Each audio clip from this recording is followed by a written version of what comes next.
tonight. I don't know kung bibigyan ako ng another hours for tomorrow para sa aking... Uy! Nag-shift ang load, oh. Yeah, ayusin ko yan mamaya. Finger cross kung meron, kung wala, and then I'm gonna stay here hanggang matapos yung 24 hours ko. Baka Sabado na ako makapasok kung kailangan kong mag 24 hours dito.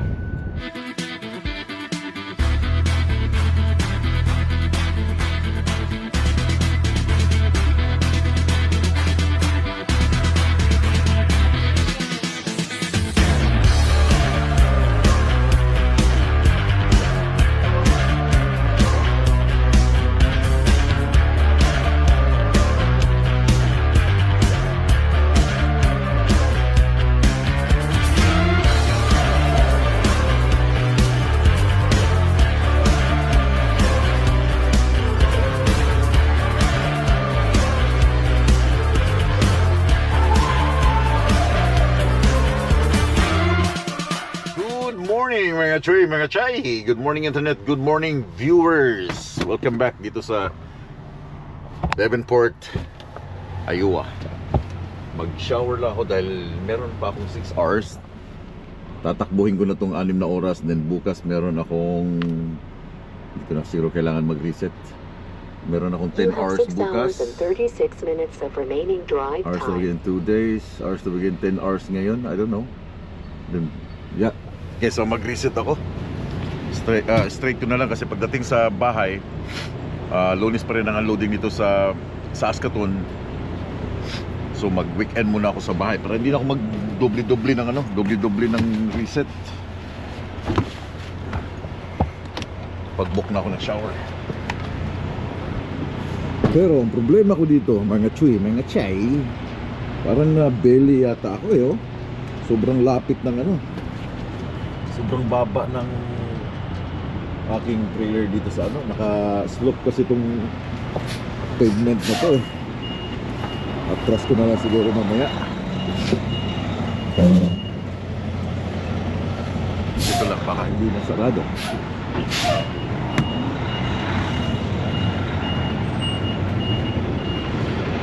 Woo! Medyo chilly ng konti pero guys, naka short pan. Shower lang. Kuya nakatingin sa akin nakainom ng nagiinom ng kape nasa gilid.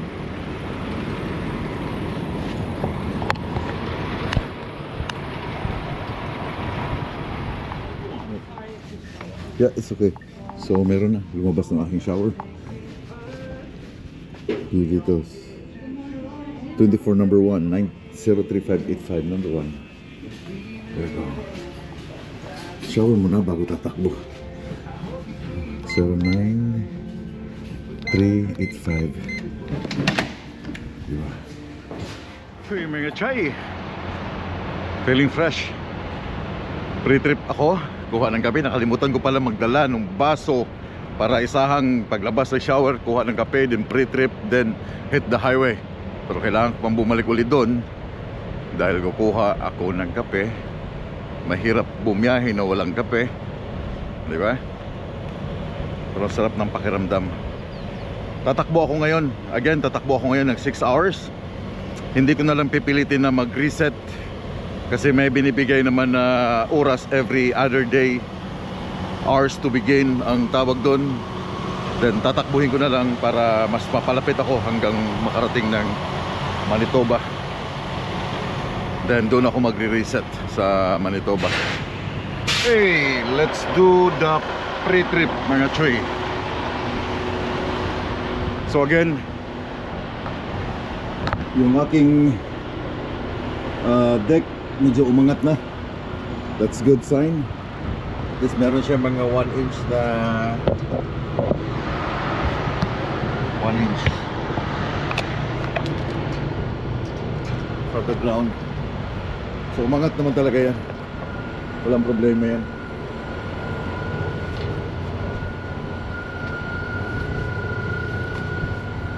Yeah.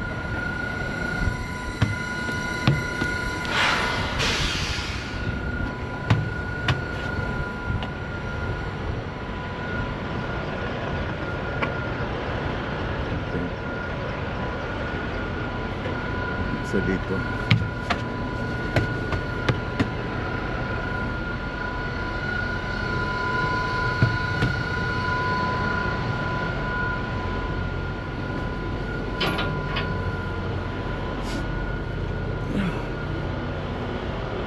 Taas ng angat to. Taas ng angat. So I'm good, I think. Takbo ko ng 6 hours hanggang makalapit ako ng South Dakota. Mga Chuy, habang nagpe-pre-trip ako, kakain muna ako ng aking breakfast. Dahil mamaya-maya sa 6 hours na yan, abutan ako ng lunchtime. So bumili na ako ng breakfast sa loob ng Love's. Anong tawag dito? Sausage breakfast in bowl. Nice. And then kumuha na rin ako ng itlog. Paborito kong boiled egg everyday. Kaso lang hindi ako nakapagdala ng boiled egg. 4 na peraso, 4 na peraso, 4 na peraso, $2 and 99 cents. So of course, ang kasama sa boiled egg yung salt and pepper, di ba? Habang ang mga tao sa labas ay busy,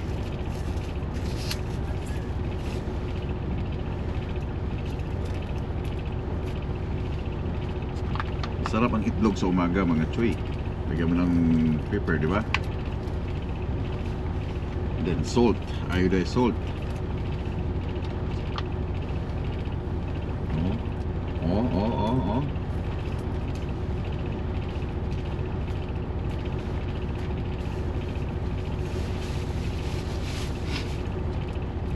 Hindi pa. Dinamihan ko ng pagkuha ng yung black pepper para magagamit ko rin sa aking mga pagkain.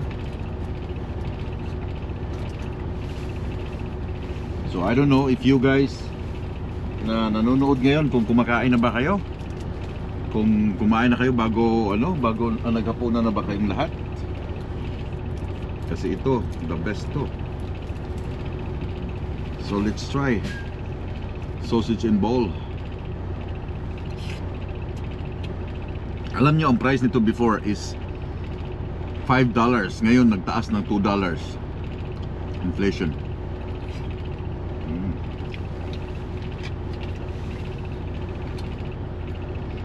So habang naka-pre-trip ako, chow ko na.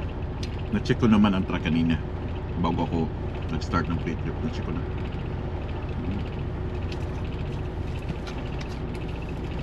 Ang kulang na nito, juice, orange juice sa morning. So sarap ng itlog, boiled egg, man.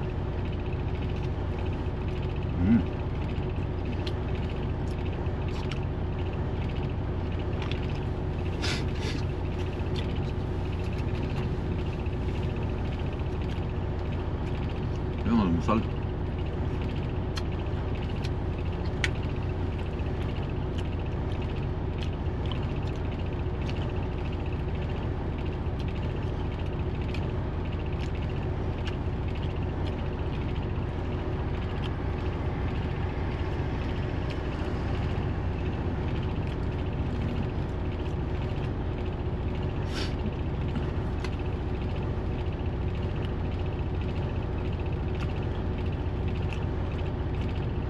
Meron siyang mga patatas.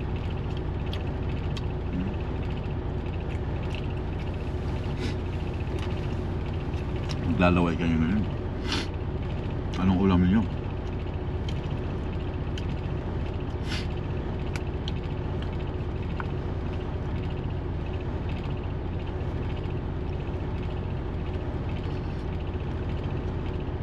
Ilan ba dapat ang kailangang i-consume ng tao sa katawan na itlog? Ilan ba? Nakalimutan ko eh. Paki-comment nga. Ilang itlog ba dapat a day ang dapat dito? Kasi protein to, di ba?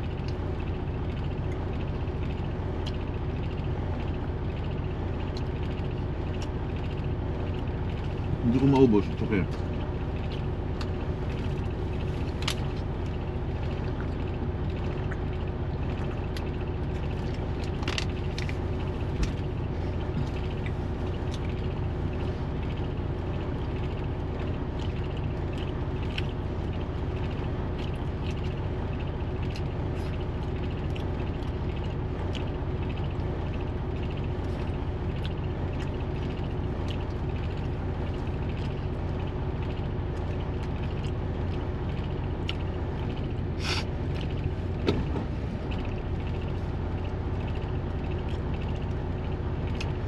Minsan ng mga choy, mabilis lang talaga akong kumain. 5 counts.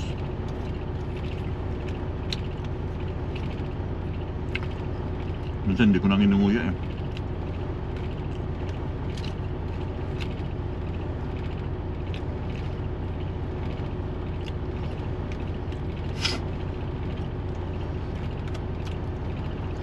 Pasok mga basher. Sabihin nyo, baka sana mabulunan.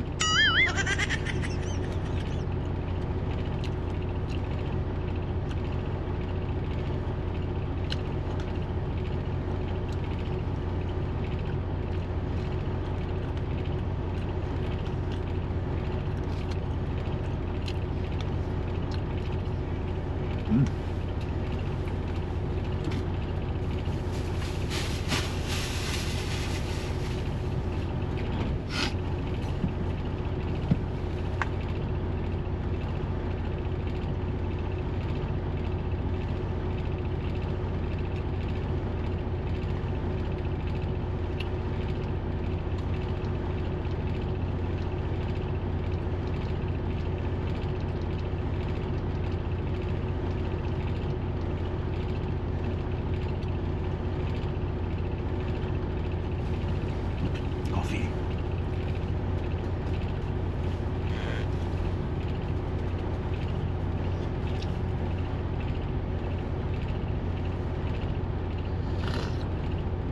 Ay, sarap.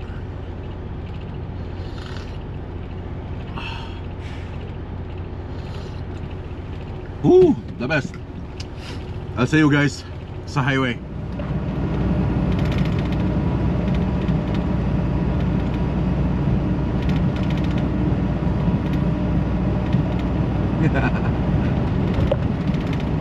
Ayan, sila magawas na, no? Kita nagtrabaho ba? Hindi nakita nagtrabaho. Kita nagtrabaho kasi na. Pulaan siguro na sa yard ba?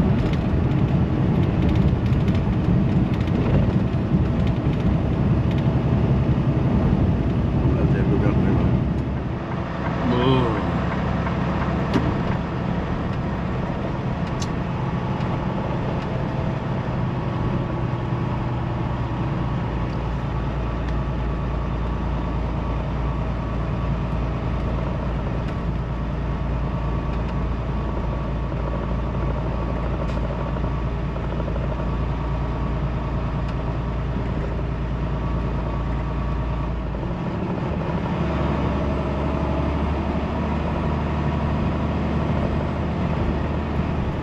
Bypass.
Naanto ka na, Noy.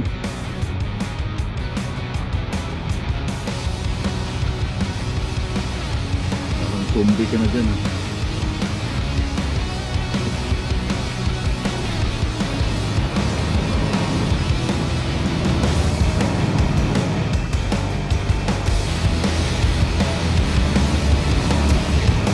Turn right on Harbor Drive.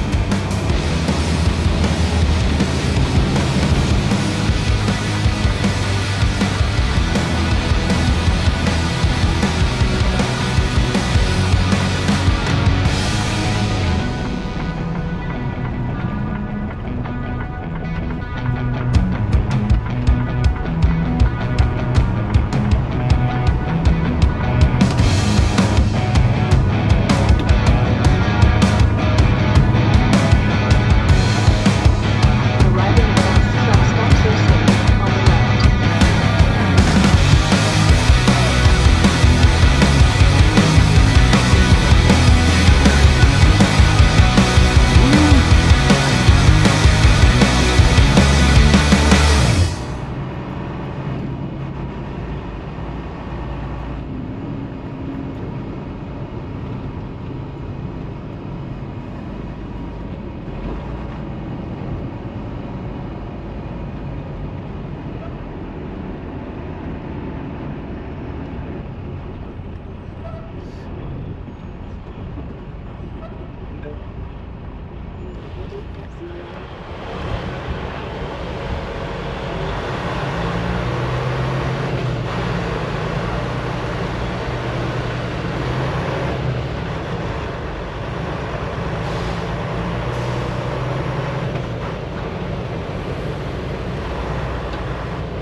Lilipat ako ng parking, hindi dito sa Loves, puno na.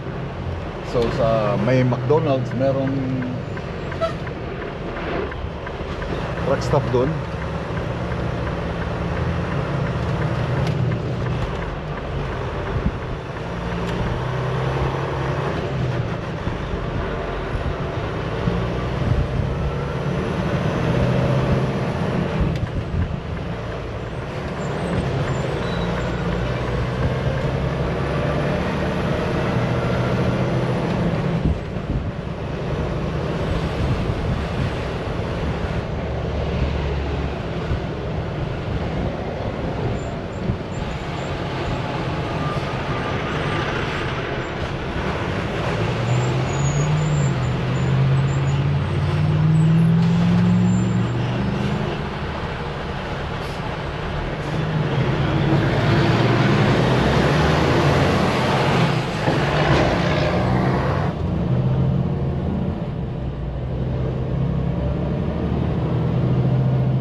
Oh, meron pang spot. Let's go.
Ha?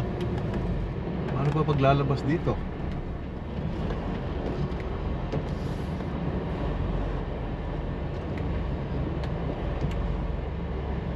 Yun lang, masakit. Seriously? Hala. Mahihirapan akong lumabas dito, guys.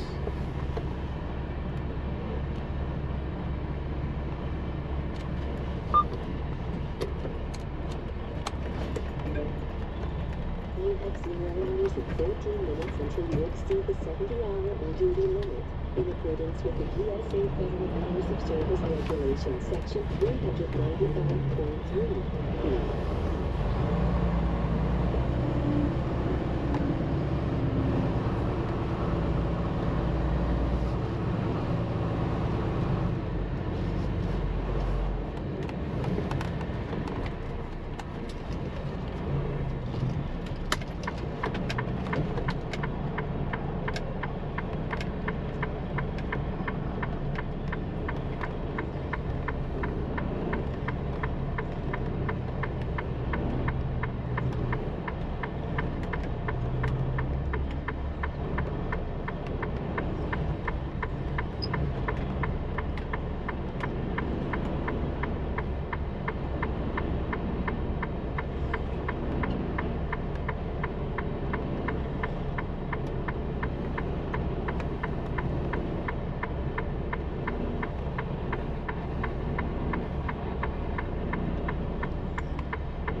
Hindi siya pala ano to, hindi siya magandang parkingan para sa truck.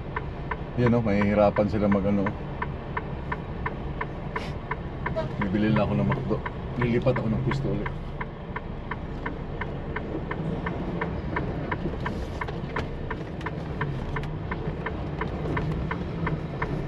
Mahihirapan sila eh, pumasok.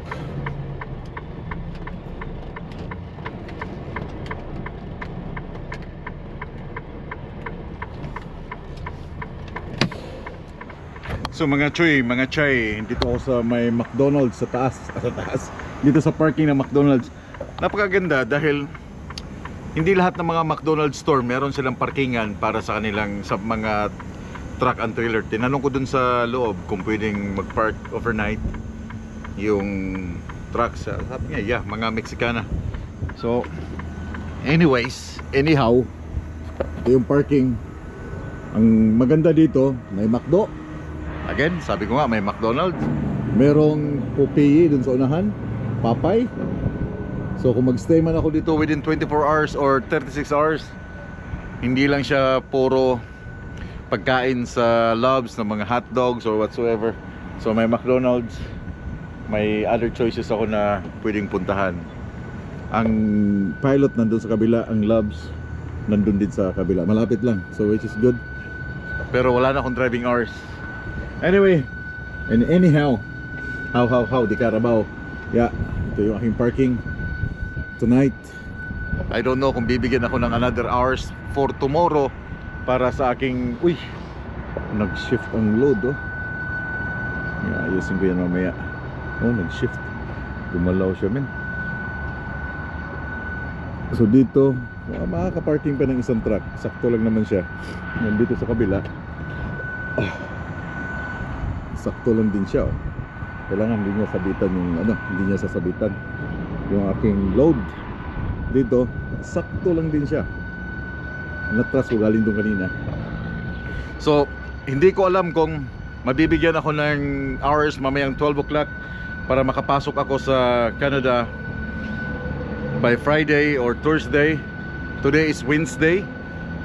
So, sinot ko to Wednesday, Thursday bukas, Webis Santo. So, sana mabigyan ako ng hours, recap hours, sana, finger cross, kung meron, kung wala, and then I'm gonna stay here hanggang matapos yung 24 hours ko. Baka Sabado na ako makapasok kung kailangan kong mag 24 hours dito. Yeah, at least kakaiba siya, hindi siya kagaya dun sa... Ang labs, nandun ang labs eh. Papasok ka rin sa lalim ng tulay, nandiyan ang labs. Pilot, nandito yung pilot. Pero yung problema, yung shower, okay lang dahil tapos na ako mag-shower kaya na umaga. Kaya ko na, o carry ko na mag-shower hanggang pagbalik ng Canada. I think it's okay.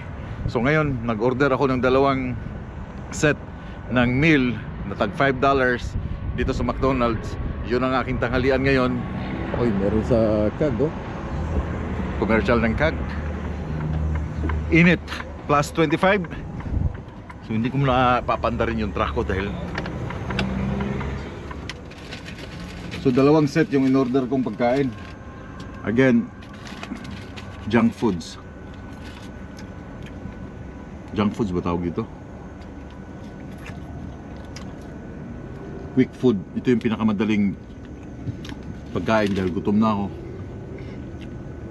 Hindi naman ako pwede magbasa dito, magtapon ng mga or kailangan ko pumunta doon para magluto ng kanin. Oo, meron akong oras. Mamayang alas 12, hours to begin, 10 hours. That's good.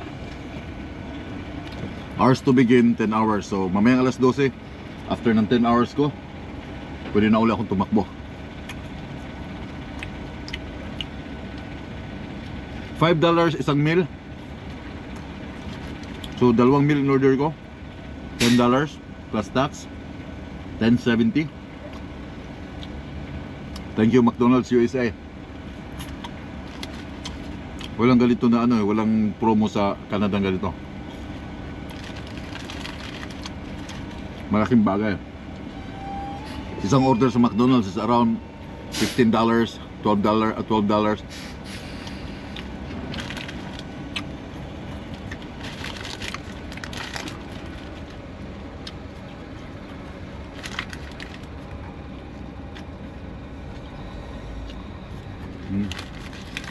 Ciao.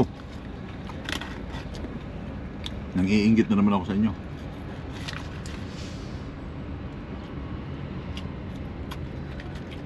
Tapos ng summer. Tapos ng winter. Ito naman yung panahon na ang aircon na ang aandar. Hindi na yung heater. Plus 25. Mainit mga choy, mga chay. Kaya ngayon 24 hours naman aandar yung mga truck sa aircon.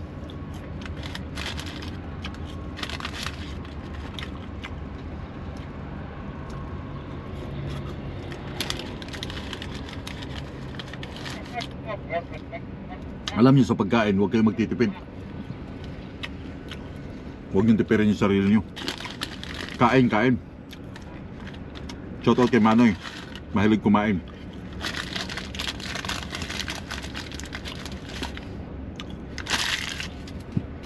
Again, ang puhunan natin katawan lang. Ano? 2 set, oh. Isang burger. Isang burger, McChicken. Plus, isa pang fries.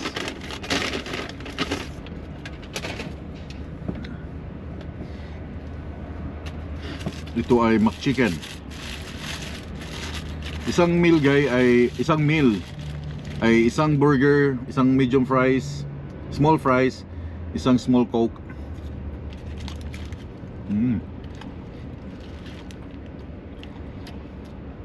Masarap siya kainin, lalo pag ano, yung mainit pa.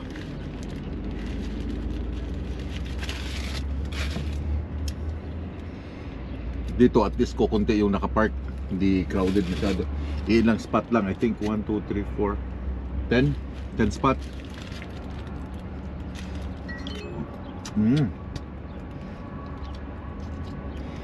Ciao.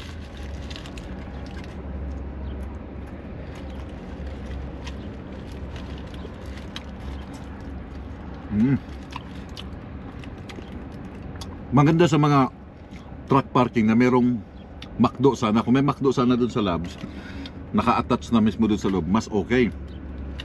Kasi kailangan mo ng burger, mga quick meal, pwede. Pero pag may mga Labs naman na ang naka-attach na restaurant sa loob ay mga Arby's, mga Carl's, eh of course hindi ba mapagkailan na mas masarap yung burger ng McDo.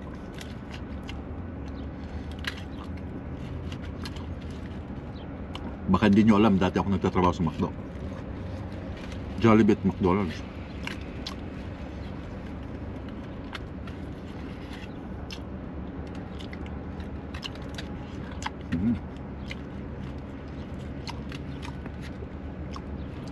Ang kaibahan lang dito sa McDonald's America at Canada, walang chicken, walang fried chicken, walang spaghetti, more on burgers.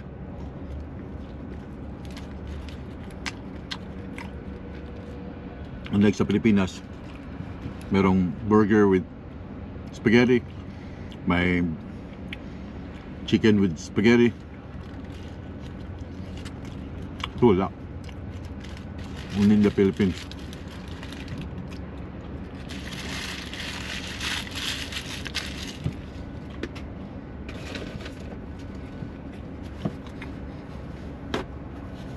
Huwag mo na uminom ng Coke mamaya. Titirahin ko muna itong isa pang burger. Hindi ako matakaw, no? Ito lang. Carry naman, carry.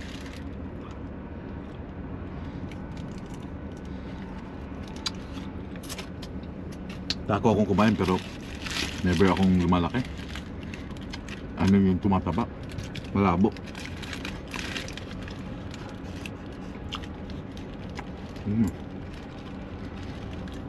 Pero yung kinain ko dun sa Puss-Pulls, hindi ko kinaya. Masyadong malaki.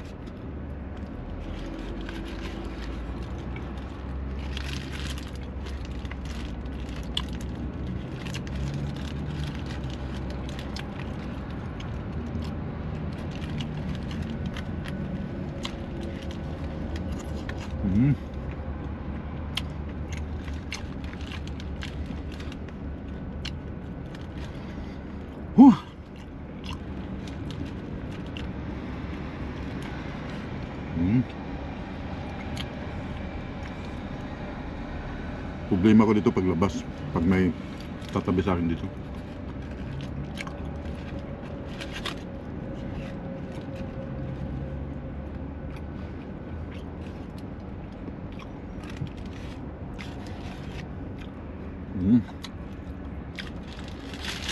That's double burger.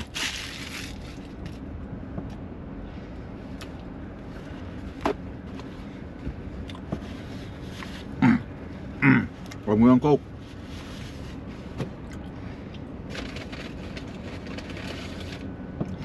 Kasama pa sa meal, 4 na nuggets.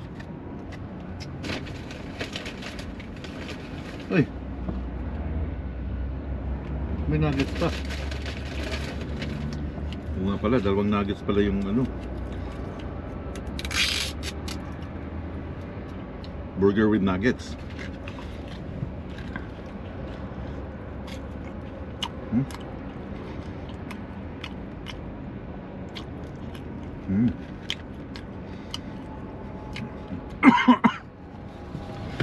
Dahil luagan ko muna aking belt dahil Pero hindi na ako makahinga.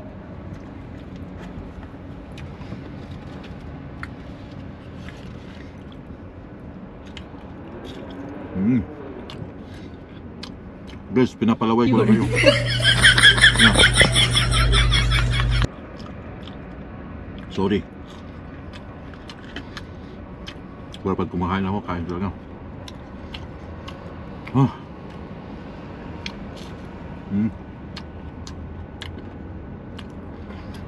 Ah.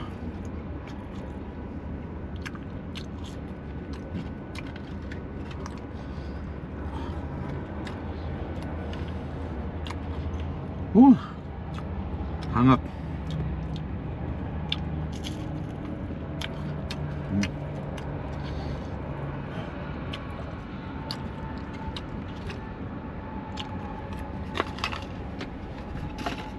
Done. Yung na kaya. May price pa tsaka isang nuggets. That's it.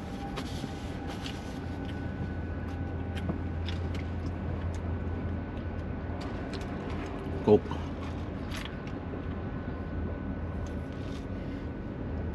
Tulak. Ito na.